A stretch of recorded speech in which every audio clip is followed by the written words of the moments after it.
এইবাৰ 5 বছৰত 25 লাখ টকা দিয়া হ'ব আপোনাক। ইয়াৰ উপৰিও আপোনাক দিয়া হ'ব প্ৰতিমাহে দৰমহা।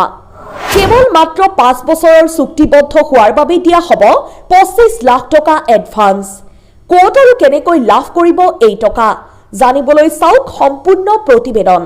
5 বছৰৰ চুক্তিবদ্ধ হৈ যাব লাগে সেই দেশলৈ। খৰচ সম্পূৰ্ণ বহন কৰে সেই কোম্পানীয়ে। আপোনাৰ মনত প্ৰশ্ন উদয় হৈছে, কোন দেশত দিছে এনে বিশেষ অফাৰ? কিয় বা 25 লাখ টকা এডভান্স দি কৰ্মী নিয়োগ কৰিছে? যোৱা বৰ্ষত 88,000 কৰ্মী নিয়োগ কৰিছে সেই ঠাইত। সেয়েহে নতুন বছৰত পুনৰ নিযুক্তিৰ বিজ্ঞাপন দিছে সেই কোম্পানীত। আপুনি কৰ্মসূত্ৰে বিদেশলৈ যাব বিচাৰি আছে নেকি? তেনেহলে আপুনি এই ভিডিঅ'টো সম্পূৰ্ণকৈ মনোযোগেৰে শুনিব। কিহৰ বাবে যাব সেই দেশত?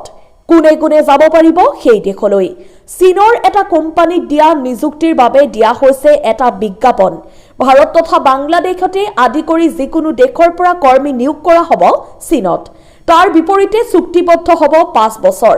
5 বছৰত 25 লাখ টকা আৰু প্ৰতি মাহে দৰমহা এক্সট্ৰা কিছুমান চৰ্ত আছে।